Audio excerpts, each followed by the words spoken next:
تعالوا نعمل أحلى أكلة هنعملها في ثواني، تنفع فطار تنفع غدا، مش هتقول لأ.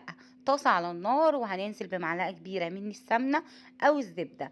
أول ما تسيح معانا هننزل بأربع فصوص من الثوم متقطعين أو مهروسين زي ما تحبي، وكمان معايا حباية من الفلفل الحار، طبعا على حسب الرغبة. وبعد كده هننزل بكمية الفول بتاعتنا ونقلب تقلبتين.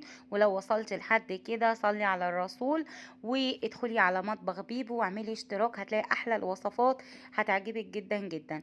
وبعد كده هنبدأ نملح الفول بتاعنا بشوية ملح صغيرة وكمان شوية كمون صغيرة جدا، ونقلب تقلبتين وكده الأكلة بتاعتنا بقت تمام.